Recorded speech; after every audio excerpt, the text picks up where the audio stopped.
अस्सलाम वालेकुम friends, welcome to DMS travel guide. उम्मीद है कि आप सब खैरियत से होंगे। फ्रेंड्स, आज की वीडियो में हम बात करेंगे पाकिस्तानी पासपोर्ट पर जो वीज़ा फ्री कंट्रीज़ हैं उनकी, या वो कंट्रीज़ जिनका वीज़ा ऑन अराइवल है। यूट्यूब पर इसके रिलेटेड बहुत सारी वीडियोस पड़ी हुई हैं, लेकिन 4 कंट्रीज़ तो ऐसी हैं जिनकी बहुत ज़्यादा धूम मची हुई है। तो मैं भी आज उन्हीं 4 कंट्रीज़ के बारे में आपसे बात करूँगा और आपको बताऊँगा कि इनका फ़्लाइट रूट क्या है और कितने परसेंट हमारे लिए ये चांसेस हैं कि हम इन कंट्रीज़ में ट्रैवल कर सकते हैं और सेटल्ड हो सकते हैं। तो फ्रेंड्स, वीडियो को मुकम्मल देखने के बाद आप मुझे कमेंट्स बॉक्स में ज़रूर बताइएगा कि इन कंट्रीज़ में जाने के आपके कितने परसेंट चांसेस हैं। तो आइए चलते हैं अपनी वीडियो की तरफ और स्टार्ट करते हैं केप वर्डे से। केप वर्डे अफ्रीका का एक मुल्क है जिसका कैपिटल है पारिया। इसमें पुर्तगीज़ बोली जाती है और कतर एयरवेज़ से आप इसका फ़्लाइट रूट ले सकते हैं। फ़्लाइट रूट कैसे ले सकते हैं वो मैं आपको बाकायदा गूगल मैप से समझाऊंगा कि आपको क्या करना पड़ेगा। इसका कोई फ़्लाइट रूट डायरेक्ट नहीं है और अगर मैं आपको थोड़ा सा तब यूरोप ट्रैवल कर सकते हैं, जबकि इसमें कोई हकीकत नहीं है। बेशक आप वहाँ पे जाएँगे, अगर आप वहाँ पे शादी कर लेते हैं, तो आप कुछ दिनों में पासपोर्ट अप्लाई कर सकते हैं, लेकिन वो पासपोर्ट हासिल करने के लिए जो उनका एक प्रोसीजर होता है, अप्लाई करना और हासिल करना ये 2 डिफरेंट चीज़ें हैं।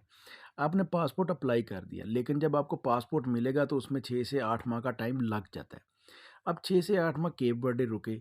अब केप वर्डे का जब आपने पासपोर्ट गेन कर लिया तो आपको उसके ऊपर तकरीबन 66 कंट्रीज़ की एंट्री है, जिनमें कोई भी शेंजन मुल्क तो दूर की बात, कोई यूरोपीय यूनियन का मुल्क भी नहीं है। तो अब आप मुझे बताएँ कि ऐसे पासपोर्ट को हासिल करके और इतने पैसे लगा के उस पासपोर्ट को आप क्या करेंगे? तो अब मैं आपको बताता हूँ कि इस पासपोर्ट को हासिल करने के लिए आपके तकरीबन कितने अखराजात होंगे। तो स्टार्ट करते हैं फ़्लाइट रूट से। देखिए, पाकिस्तान से आप पहले जाएँगे दोहा, कतर। जैसा कि आप पिक्चर में देख रहे हैं दोहा, आप जाएँगे कतर। ये गूगल मैप से मैंने आपको समझाने के लिए सिर्फ़ एक यानी कि इसका स्क्रीनशॉट लिया है। अच्छा, आप दोहा गए, ये दोहा के बाद आपकी फ़्लाइट जाएगी मोरक्को। अब मोरक्को में आपका स्टे होगा 14 घंटे, जो आप विदाउट ट्रांज़िट वीज़ा तो रुक नहीं सकते। इसके लिए आपको मराकश एम्बेसी से डबल एंट्री वीज़ा लेना पड़ेगा, चाहे वो ट्रांज़िट हो, चाहे वो टूरिस्ट वीज़ा हो।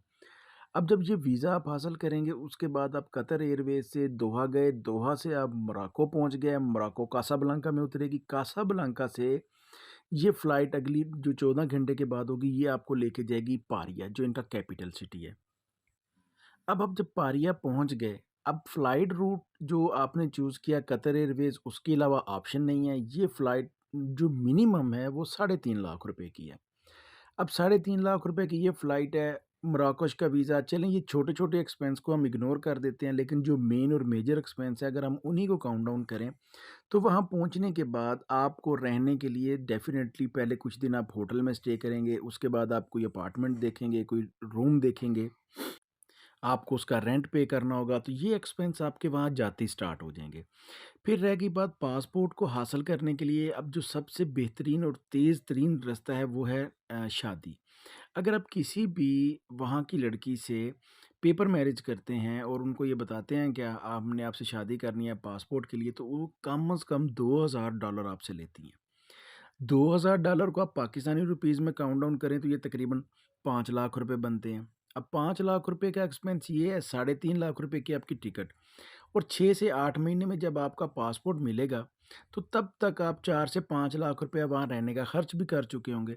तो इस तरीके से ये पासपोर्ट आपको 14 से 15 लाख रुपए में पड़ेगा, जिसके ऊपर आप कहीं भी ट्रैवल नहीं कर सकते किसी भी यूरोपीय यूनियन की कंट्री में।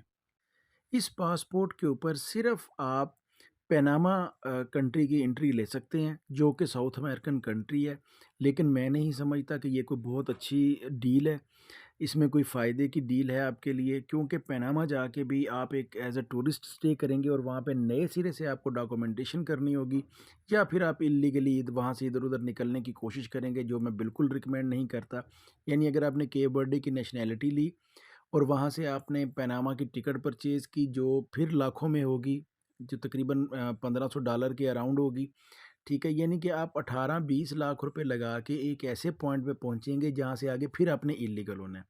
तो मेरा नहीं ख्याल कि केप वर्डे जाना चाहिए या वहाँ जाके आप सेटलमेंट कर सकते हैं या उसके पासपोर्ट का आपको कोई बहुत फ़ायदा हो सकता है।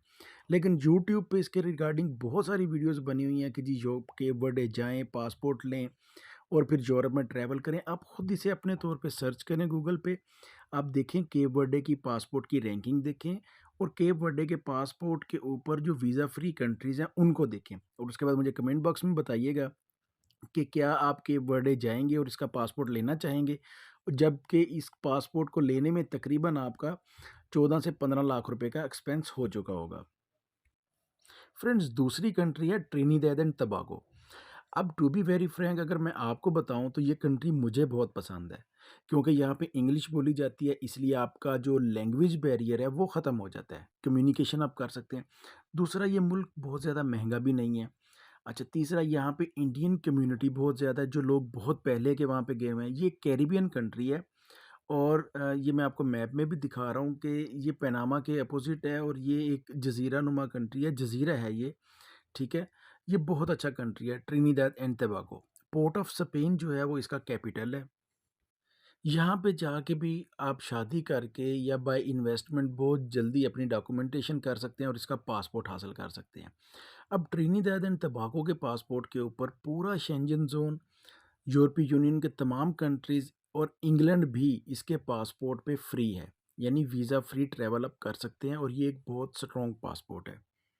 अब ट्रिनिदाद एंड टोबैगो जाने के लिए पाकिस्तान से आपको जो फ़्लाइट रूट मिलेगा वो मिलेगा एमिरेट्स एयरलाइन से आप जाएँगे, जो दुबई लेके जाएगी। दुबई से वो आपको न्यूयॉर्क सिटी लेके जाएगी, यानी यूएस से अमेरिका, और वहाँ से फिर आप अगली फ़्लाइट पे ट्रिनिदाद एंड टोबैगो जाएँगे। इसके अलावा इसका कोई फ़्लाइट रूट मुझे नज़र नहीं आया। अगर आप यूरोप से कहीं से जाते हैं तो उसके लिए भी आपको ट्रांज़िट वीज़ा चाहिए। अब मेरा क्वेश्चन आपसे ये है कि अगर आपकी फ़ाइल इतनी स्ट्रॉन्ग है कि अगर आप बैंक स्टेटमेंट अच्छी है, आपके एसेट्स हैं, आपकी टाइज़ अच्छी हैं अपनी कंट्री से और आप यूएसए से ट्रांज़िट वीज़ा ले सकते हैं, तो फिर आप ट्रिनिदाद एंड टोबैगो ही क्यों जाएँगे? फिर आप डायरेक्ट यूएसए का टूरिस्ट वीज़ा क्यों नहीं अप्लाई करेंगे? आप शेंजन ज़ोन में किसी कंट्री का वीज़ा क्यों नहीं अप्लाई करेंगे?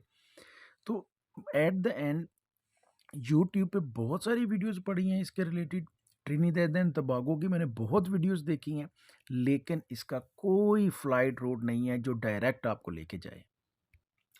अगर ट्रिनिदाद एंड टोबैगो का फ्लाइट रूट इजी होता तो यकीन कीजिए मैं इस कंट्री ज़रूर जाता और मैं बज़ाते खुद इसका पासपोर्ट ज़रूर अप्लाई करता।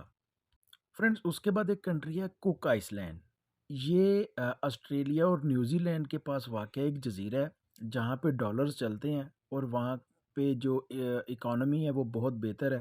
वो एक टूरिस्ट प्लेस है, तो पाकिस्तानी यूट्यूबर्स ने उसको भी बहुत हाईलाइट किया हुआ है कि वहाँ पे जाएँ और जाके जनाब आप सेटलमेंट करें और वहाँ पे आप इस तरीके से सेटलमेंट कर सकते हैं और इतने डॉलर, यानी 1200-1400 न्यूज़ीलैंडी डॉलर आप जो है वहाँ पे पर मंथ कमा सकते हैं। इसमें कोई शक नहीं कि वो बहुत खूबसूरत जगह है, बहुत ही खूबसूरत जगह है और वहाँ पे जो लोग हैं वो इतने पैसे कमाते हैं, ये भी एक हकीकत है। लेकिन पाकिस्तानी पासपोर्ट पे उसका वीज़ा भी फ्री है, लेकिन उसकी जो रियलिटी है वो ये है कि जब तक आपके पास ऑस्ट्रेलिया का ट्रांज़िट वीज़ा ना हो, आप कुक आइसलैंड भी ट्रैवल नहीं कर सकते। तो फ्रेंड्स, ये वो कंट्रीज़ मैं आपको बता रहा हूँ जिनकी यूट्यूब पे बहुत ज़्यादा शोर मचा हुआ है, धूम मची हुई है कि यहाँ चले जाएँ, पासपोर्ट ले लें, यहाँ चले जाएँ, सेटलमेंट करें और कमाई करें। लेकिन हकीकत में इनका पाकिस्तान से कोई भी डायरेक्ट फ़्लाइट रूट नहीं है जिसे आम पाकिस्तानी इस्तेमाल करके उस कंट्री जाए और जाके अपना मुस्तकबिल बना सके। तो फ्रेंड्स, पाकिस्तानी पासपोर्ट के ऊपर वीज़ा फ्री कंट्रीज़ या वीज़ा ऑन अराइवल कंट्रीज़ में कतर सिर्फ एक ऐसा मुल्क है जो सबसे ज़्यादा रिच कंट्री है, जिसका फ़्लाइट रूट नहायत आसान है। कतर एयरवेज़ पाकिस्तान के तकरीबन तमाम बड़े शहरों से डायरेक्ट आपको दोहा लेके जाती है। वहाँ पे आपको 1 महीने का जो है वो एंट्री मिल जाती है और वो 1 महीना मज़ीद एक्सटेंडेबल होता है। कतर जाके अगर आप किसी भी कंपनी से जॉब ऑफ़र लेटर लेने में कामयाब हो जाते हैं, तो आप वहाँ पे वर्क परमिट अप्लाई कर सकते हैं और वहाँ पे अच्छी खासी इनकम भी आप जनरेट कर सकते हैं। तो फ्रेंड्स, ये 4 कंट्रीज़ आज हमने डिस्कस की हैं, Trinidad and Tobago, Cape Verde, Cook island और कतर।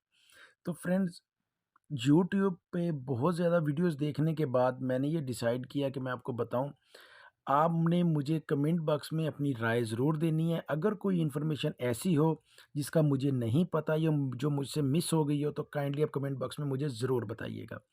अपना और अपने इस चैनल का बहुत सा ख़्याल रखें। अगली वीडियो तक के लिए अल्लाह हाफ़िज़।